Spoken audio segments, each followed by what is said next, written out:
Listen, we gotta sit down. We gotta talk about this. We're gonna talk about it on my show, Brilliant Views. Yeah, Breylon BMan Jones. You know who it is. Let's go. What's going on? It's your boy Breylon BMan Jones back again for another episode of Brilliant Views.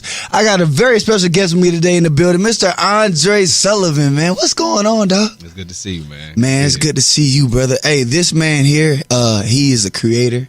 He is an author. He is an illustrator. He is all those things. And he's a child of God.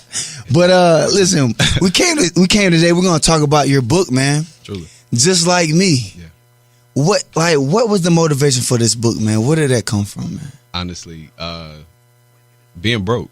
Being broke, bro. I mean, I had originally come up with the idea because I've always wanted to write a children's book. I've always been like an artist. I've always been a fan of like books, period. Okay. So I know that I've always wanted to write a book. I just didn't really have the concept to know what I wanted to write about. Got you. And you know, my niece, who's like, well, Cassidy is actually loosely based on my niece. Okay, I was wondering who was Cassidy. How was she connected to you? No, she's loosely based on my niece. My niece just turned 10. Her name's Sanaya. Okay. And, really precocious, super, dope energy. And I mean, she's like 10 going on 30. So like I wanted to like get some of those characteristics and be able to bring that, back to the character. To the character itself. I got you. It wasn't, bro. I'm telling you, it's amazing, bro. Yeah. I read it. I had my little cousin read it, man, and he got a lot out of it.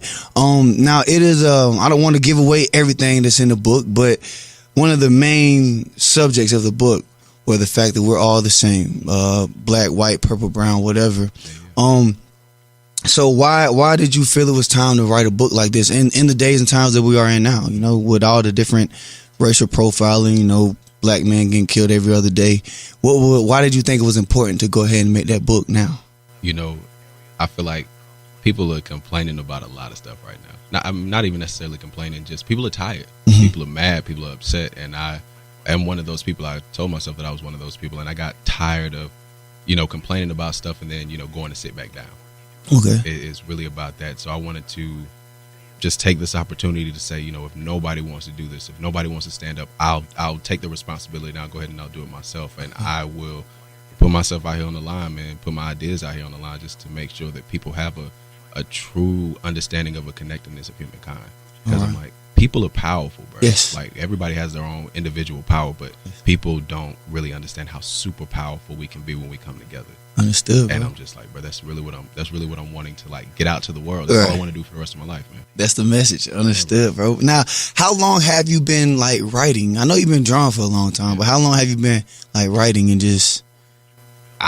Honestly, bro, I've only been writing for about 4 years. Okay. Yeah, I take it back. 2000.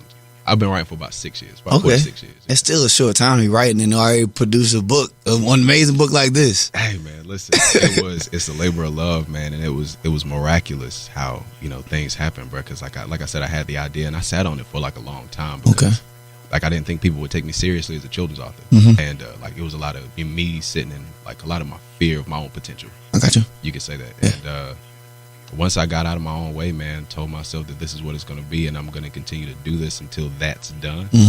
I mean, truly miraculous things started to happen, bro. Like, and I thank God that I have the platform and the opportunity to be able to tell kids, and not only kids, I run into so many adults who are like, yo, I wish when I was your age, we had this book. I got you. Yes, and I'm like, that's amazing to me, bro. Because I'm just like, here I am doing something that I had absolutely no idea how to do, no resources, no anything available to me, and it's making an impact. Yes, a very big impact. I see you now you take this book, you tour with it as well. Like I see you went to my good friend of ours, Justice Cox. You took it to him, man. Shout out to him. Yeah. He's also doing good things, man. But when you go and tour with your book, you see kids, you see the reaction, and you see that they're absorbing what you're teaching in your book. How does that make you feel, man?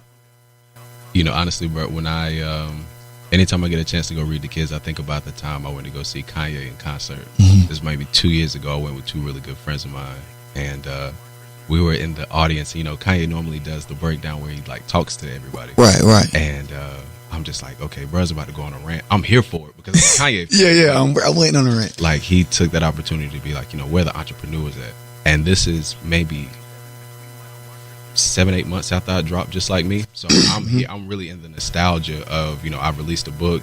all this stuff's going on. I got my own place. I just quit my job, so like I'm doing all this full time, bro. So like, I'm the entrepreneur, right? You feel me? And so he was like, where the entrepreneurs at? And I'm just like, yo, that's crazy. Yeah. It's like, dreams really do come true. Gotcha. Dreams are absolutely possibly coming true, and it's like the only thing that holds you back is the fear or the limits that you put on yourself. And I tell kids all the time, everything's possible. It only needs to be done. Right. But in that moment, I was a kid, and the person that I really, look up to for that tenacity was telling me that dreams do come true, bro. It's totally possible. And I was just like, wow, maybe this is what kids feel like when I tell them. You know what I'm saying? I'm just like, so I want to be able to like do that. Like I said, I want to be able to do this until the day that I die, bro. I got you. There's power in there, bro. Like Yes. people think power comes from like money or like having stuff. Power comes from influence. Yes. And how well you're able to influence people like that. That's what matters. It That's rings what out. that's what It rings about. out, you know Yeah, what I'm saying? I Yeah. got you, man. That's amazing, bro. Because like I let my younger cousin listen to it. Actually, read it. Actually, and he gave me a wonderful response. Like, yeah, I love the pictures. I love what it's talking about. And because he's like, yeah, we all are the same. We all have one. What was it? Two eyes, one nose, 10 fingers, 10 toes. Yes, and he said, I'm like, you just read this book. How do you already know that? But I was like, wow, okay. So all kids definitely need to read this book. And you also wrote a letter to the parents. Why did you do that? Like, because you call yourself Black Dr. Seuss, which I understand. But even at the end of Dr. Seuss books, he doesn't write letters to the parents. He just hopes that they got it so they can teach their kid. But you said, nah, I'm going to write this to you. This is what I'm writing. Like, why did you do that? I like everybody to feel included. Like, Gotcha.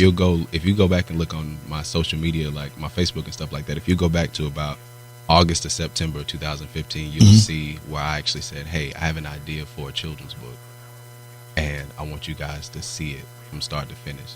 So from about August to September 2015 till now, I've dropped like everything to do with the book, from like rough drafts, redrafts, the contracts that I had with Omega Psi Phi. Shout out to Omega Psi Phi. Bro, we out here. Yeah. Hey, you got a picture in the book. I was go ahead, get my They were amazing about letting me use that logo. So, get with the legal team and the copyrights that they, allowed me to use. And so that was amazing. So I dropped, just progression of the book Right. all my social media, so people can feel included. Right. Like this is just as much everybody else's as it is mine, because I wouldn't have the confidence or the ability to do what I'm doing without everybody else that encourages me around me. Gotcha. So I Understood. want people to like be able to feel that this is us. This is for us. Us. I got you. Bro, that's dope. That's big, man. Now you draw. You got you got your books out now. When can we expect the next book, man? Okay. All right, so Pete, right now I'm working on a play. Okay. So I've been rehearsing for that. It's called Amnesia Remembers. It'll actually be at the Peace Center on July 15th. Okay. Amnesia, July 15th? July 15th. We're going to have to come back here and talk about that one too then. It's by this dude named Pat Styles, also a Southside High School alumni. Mm-hmm. Really dope dude, really dope vision. And we've been trying to like connect for a minute, just work with each other. Right. And he finally got in contact with me and was like, yo, I got this play, I got this part for you. Like, I really wanted you to come and audition for Mm-hmm. it. And I haven't acted in a really long time, bro. So like I'm trying to shake the cobwebs off and like, figure out if I can still do it. All right. And he just reached out to me. He's like, yo, this is really dope, and I really want you to be a part of it. So we've been working on that. And July 15th, bro, Peace Center. July 15th, Peace Center. Okay, now, so how can people purchase the book, just like me? How can they follow you on social media? And how can they purchase the ticket to see Amnesia Remembers? Amnesia Remembers. How can they do all that, man? Got you. Okay, so, and to speak to your point, my next book, it'll probably be dropping in September. Okay. A little bit later on this year, but I'll be dropping an animated special about that book on my birthday, Okay, when's your birthday? April 24th. That's next week. No, like 2 weeks from now. Okay. So, See? so You see that? I'm still cooking, even All though right. we're rehearsing for the play. Like I'm still always trying to get some stuff out there. Understood. If you are wanting to try to get a book, then you can look me up on AndreSullivan.com. Okay. There's a link directly to the Amazon, sites there. I'm working on getting it in Barnes and Noble on Haywood Road. So Bless. it's reviewed right now. So I feel like people, hey, I want to go buy your book, and I'm just like, well, it's kind of just online, so I Right. just want to order it. So I'm working on a place that locally people can actually be able to just go out and get that, and hopefully, if it does well in the Barnes and Noble here, When it does well. excuse me, I apologize. When it does well, we'll be able to put it, globally. That's what's up. That's the mission. Okay, now when they do that And then when they make the movie, I want to play the dad because he the bruh. Got you. So I want to play him. Hey, All right, bet. Listen, that's probably the dopest thing that I'm telling you. And you know, That's I'm working on I'm writing a pilot for a TV show that I'll work on with a lot of the natives. Okay. It's just, you know, a band of people that we work with around Greenville, and we're not just, you know, musicians or producers, or, you know, we're, you know, community activists. We try to get out here, and you're about to see a lot more community involvement from the natives. So, But that's what's needed, bro, because we have a lot of good people in Greenville. A lot of young good people that's out here actually influencing their community and the youth and doing positive things, man. So for you to do that, bro, that's dope. hey, listen, I appreciate it, bro. Hey, bro, I appreciate you, dog. We gotta stick together, man. Greenville gotta stick together. That's unity, bro. Truly, Unity and forward movement, bro. it's power in coming together. There it is. Cause you know why? He's just like me. We're just like each other. Like me. Hey, listen, trademark. Now, Listen, man, thank you so much for coming on the show, man. Thank you for being here today, and keep doing your thing. Keep doing positive things, man. Keep moving forward, dog. And you make sure you go get that book. And you also make sure you subscribe to the channel, follow the movement. This is just the beginning. It's your boy, Brother BMan Jones, and this has been another episode of Brilliant Views. That's it, bro. That's it. That's it, baby. That's it, dog.